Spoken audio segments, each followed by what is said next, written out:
Hello YouTube. I just checked the bus transit app and I've got about 10 minutes until my bus is going to show up.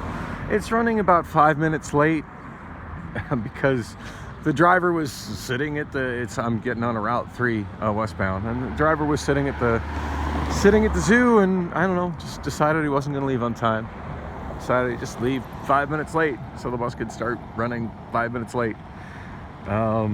Yeah, I really hate that happens a lot, but of course there's the bus driver shortage, so there's no chance the driver will lose their job over it or anything else, so that's just what I got to deal with, I guess.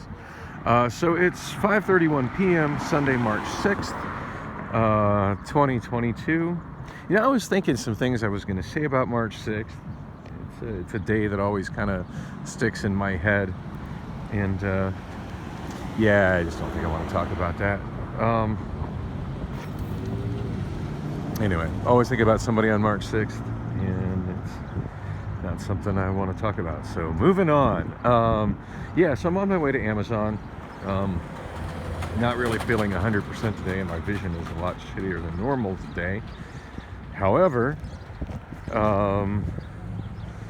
yeah, I checked the Amazon A to Z app to see if maybe I could do VTO and just not go in today. And it gave me the chance to not go in on Tuesday night or Wednesday night, but today it shows that all the VTO opportunities have already been taken. And I'm willing to bet when I get there, money when I get there, at the spot where I check in, there'll be the big sign that says VTO and a question mark, and they'll ask everybody, hey, you want to go home? No. Kind of wanted to stay home. Now I've gone through all the fucking hell of getting here on bus. No, I don't want to go home because I'm already here now. and yeah, I mean, for me, the worst part of going to work isn't going to work. I like when I'm at work.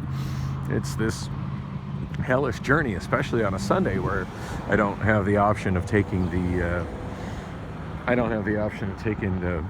rapid bus yet, as it only runs Monday through Friday. So slightly brighter transit news. There's the bus stop here is finally open.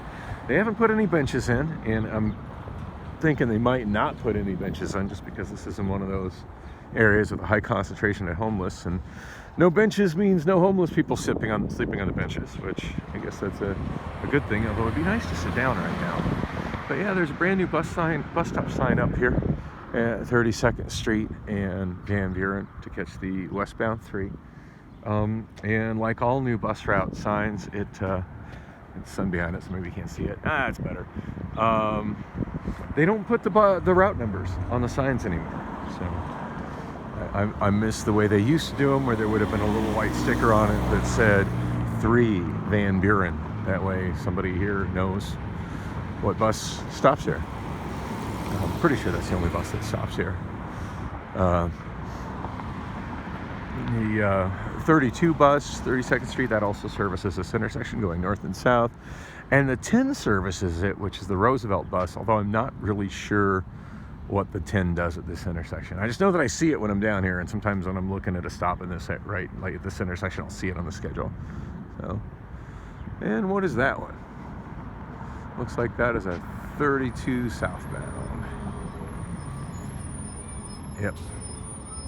So I got about another 4 or 5 minutes till my bus shows up. It's a new VA building. Looks like they're making some pretty good progress on that. I have no idea when that's slated to open, but it's a nice structure, and it's kind of nice seeing something on this corner. But yeah, these gates they put around the outside sure has a prison sort of feel to it. Big old sharp spikes at the top and extra secure locks. Yeah, it doesn't look like this is going to be, even though there's a bus stop here, it doesn't look like any veterans that get off the bus are going to be able to get into their facility through this gate. So that's unfortunate. Sidewalk that's gone in is nice though. I'll give them props for that. Although the locals seem to already be littering the landscaping. I guess that's to be expected when you're in a city that people just really don't care about anymore, at least the people that are actually on foot in the area. So Priscilla gave me a ride down here, which was nice. Conversation I had with her on the way was a little frustrating. It just made it clear she doesn't understand like how the transit system is flawed and how I have to deal with it. I mean, as much as it's appreciated that she was able to give me a ride, like I almost feel like if I was dating somebody else who also didn't drive, at least there'd be some kind of a connection and camaraderie and understanding between me and that other person that I currently lack with her, that I find incredibly frustrating. I also find how messy her vehicle is to be incredibly frustrating.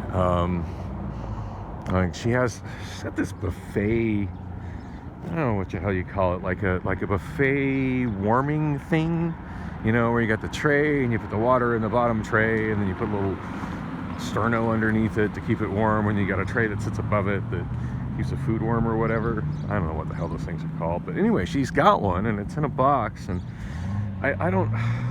I'm confused as to why she even owns one of these things, but anyway, it's like always in her vehicle. Like why is that something you store in your vehicle?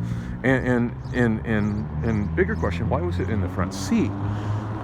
She asked me to move it to the back seat, so I picked it up and tossed it into the back seat, and then she got upset at the way that I moved it, like I had done it too harsh. I'm not aware when that sort of thing, you know, when stainless steel cookware contained in a box became something precious and delicate. But why the fuck is that shit in your car? Why don't you clean your car? Holy fucking hell. And then it occurred to me that I really judge how attractive a person is to me by how clean their car is when I get inside of it. I really do. Like you know, like I got friends, when I get in their car is always super clean on the inside, and they have good tunes playing, and it's a comfortable environment. and that's always that's pleasant for me. And then other people who the inside of their car is just always just a disgusting mess of all kind of shit, and it just makes the journey from wherever I'm trying to make a space to sit down to wherever we're going just uncomfortable. And so that wasn't particularly a comfortable journey. Oh, so God, what else is going on? Only shot one video yesterday. So I made it to I did make it to the cell phone repair store. Pretty disappointed to find out that basically he doesn't, unlike most cell phone repair stores, that guy doesn't mess with SIM cards or unlockings or any kind of service whatsoever. Like most of the cell phone stores that I know, will take a used phone, they'll unlock it, and they'll sell you a service through. They've got some service providers that they deal with, where they'll sell you a SIM card and a prepaid service or whatever. And I guess I just didn't notice when I was there last time, this guy doesn't do any of that at all. He's strictly a repair facility. So, and I guess it's my bad for not noticing that. And I was kind of surprised he didn't tell me that the last time I called him on the phone and was explaining to me how to put the SIM card into my Samsung. Because, that would have saved me a lot of pain and uncomfortable bus travel. So I think, my last video had me getting on a route 29, and it was running just a little bit late, not bad. I checked the schedule. I checked the transit app when I got on it.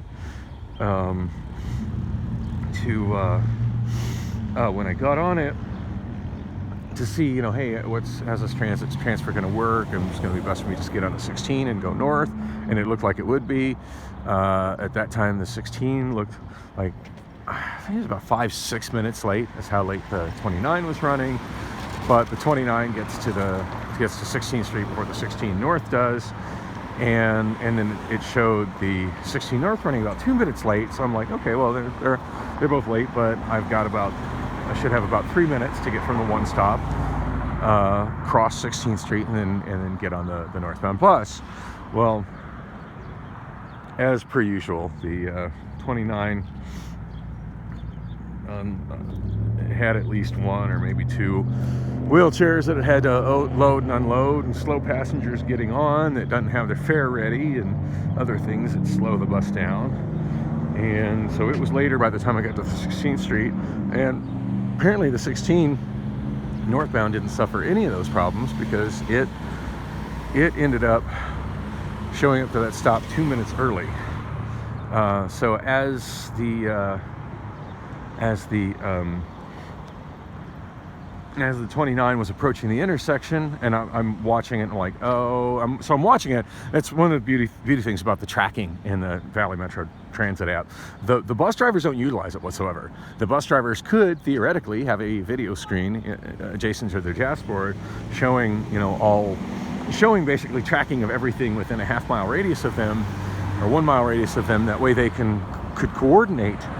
That way they could coordinate their transfers and see, it's like, okay, there's the bus that's at a transfer point where I'm approaching, and they're running a little bit late, so I should, wait at the stop until they get, until those passengers are able to load, transfer to my bus, because that's a transfer that the trip planner is going to tell people that they can make, and will be recommending to people. So I need to wait here. But now they don't do that. That's not how it works. Anyway, that bus. Oh, and there's my bus. Right on. Anyway, yeah. So that bus ended up showing up late, or no, showing up early. So as I'm in the bus in the 29, I can see the 16 at its stop. And I walked up to the driver. I'm like, hey, can you let me out here? Because it's sit and stop, just like that bus is there. Sit and stop at the intersection. The stop being on the other side of the intersection. I don't know why they always put them like that, but they do. And I'm like, hey, can you just let me off here so I can walk right over to the stop? Because like the other stop's like right there. And then right as I said that, before the driver could even answer me, the other driver just pulled off. Like, do you not see the 29 there that potentially has people transferring to your bus? Or you just don't give a fuck. So yeah, he drives off, and then I ended up, actually, I thought I was going to end up having to wait another 30 minutes. If I waited for 16, it would have been another 30 minutes, but there's a 12 that goes through there. So I was able to get on a 12 in about 15 minutes. Anyway, long story short, I wasn't able to get the phone activated. And my bus pass activated funny. It didn't print the date properly on it. It hasn't worked since, but I think I might get away with using it right now. So wish me luck with that.